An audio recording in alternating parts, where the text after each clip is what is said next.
So let's have a look at this new setup. Have you done much like work on your lower body over the years? Clearing hips or something like that? Yeah, just even like how you use it. Just really worked on clearance. That's just about it, because I believe that was the problem. And when you say clearance, that again, that opening of the chest. More Chest and the hips. Yeah. So when you hit hooks, usually means, you know, the body stalls and then hands flip. So I just try to do something opposite. So Gotcha.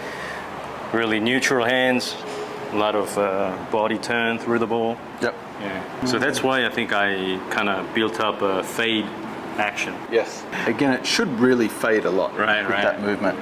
Hit one or two more. I want to film one or two of these from down the line.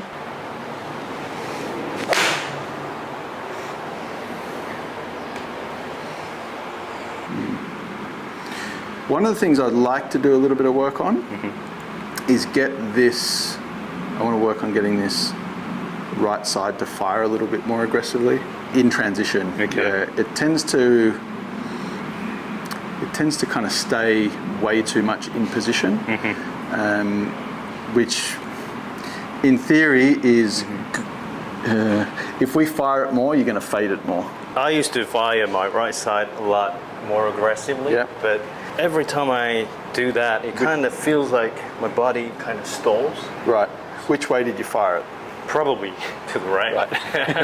not this way. The reason why my right side is a bit kind of squatty, trying to, you know, just turn more. You're trying to feel that now, like for the last few years, because I believe that would help me to turn more.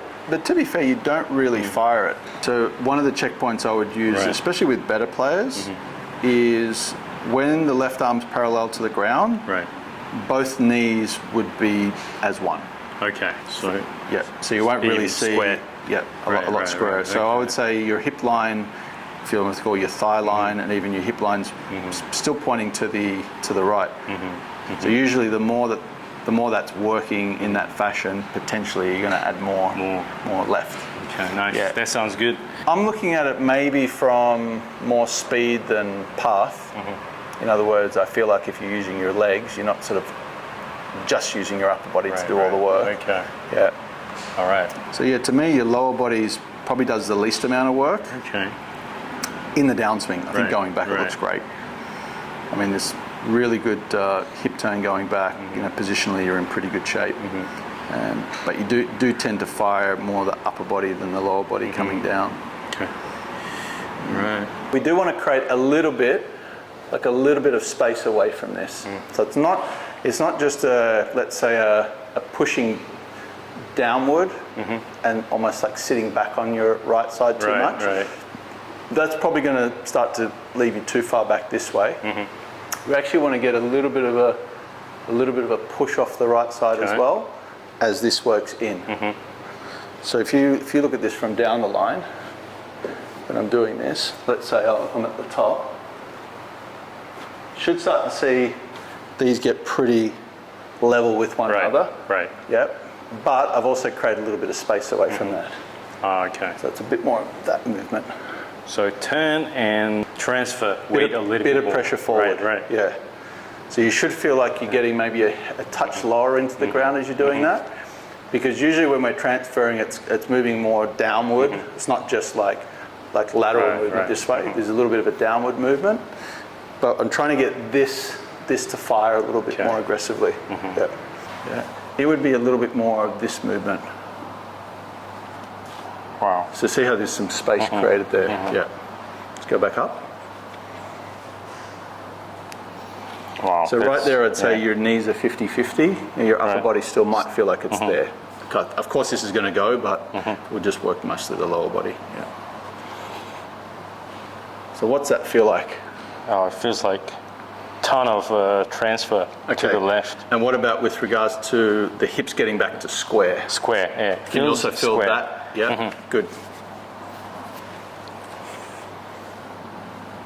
Yeah, and then from there, it's easy to push up or turn through. Right. Yeah. Usually, I would do that. Yeah. Because that just feels like Easy to open this way, but Sure. but I was not opening at all. No, you weren't. Yeah, that's a good point. Yeah.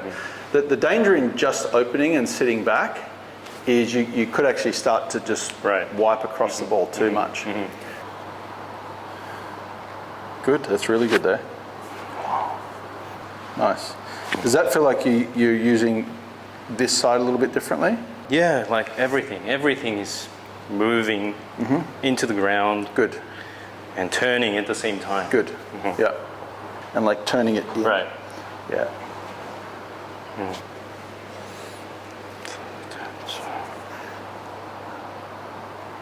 Good. And from there you just keep pushing.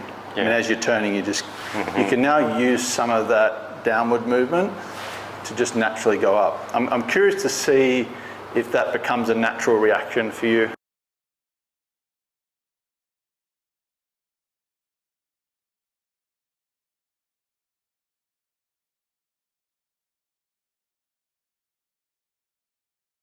So every time if I move to the left side, it just feels like I'm going to flip.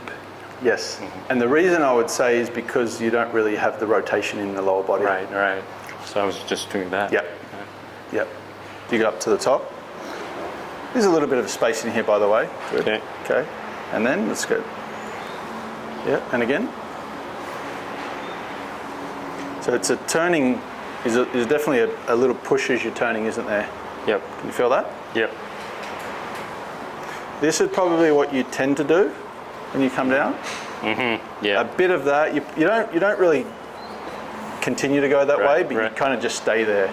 And I would say this is not really engaged. Got it. In the process. So this is a pretty major muscle that you're not using in the downswing to kind of push and turn. Does that make sense? Yeah, makes sense. Very nice. Yeah. I mentioned at the start there's something that's going to directly influence ball flight, which is at the start of the lesson. And to be fair, if you walked away and you just did that, you'd probably be very happy and you could play golf that way. Right. The other part would be the function of how you move, maybe getting you to move better. Right. So you're not just maybe relying on your upper body to create the movement, but start to get this a bit more involved. Exactly. Yeah. Almost like evening out the workload. Yeah. Doing too much work here, not enough here. Yeah, if I was to describe it, I would say you're probably 80% using your upper body and your lower body plays like a supporting role. It's just kind of there. Right. I mean, it's not completely doing nothing, but I don't think it's as active as what you'd be feeling right now at all.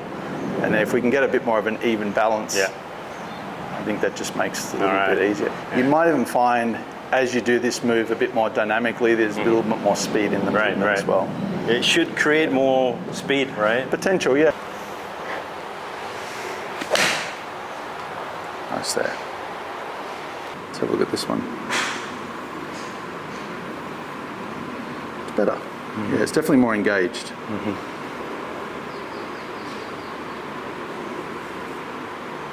Please pay attention to the knees on both pictures. The knees in the left picture are on slightly tilted angle, which means left knee is a bit closed, whereas the knees in the right picture are almost on the same level, which means the knees have turned and become a lot more squarer to the target. I tried my best to turn my lower body as much as I could, but that was such a little change compared to how I felt. But yeah, get better bit by bit and eventually activate my lower body a lot more than that in the coming weeks. So if you want to move your lower body just like how Steven does, two things must happen. 1. Turn towards the target. 2. Push into the left foot as hard as you can. Just like my tendency, if you spin out on the right foot, it might cause you hit slices or hit behind too much. If you move all the force to the left side upwards, then you can't create much power because you don't use any ground force, and of course you'll make very poor contact. So to have a perfect weight transfer, Make sure you turn towards the target and push into the underneath of your left foot very aggressively, which will lead to long and straight shots. Thanks for watching. See you in the next episode. It should be here and then go through. Wow. Yeah, and again. Wow. Pushing down, good, and then Wow. that way. That's not me. No. That's not me. Not yet. Who's this?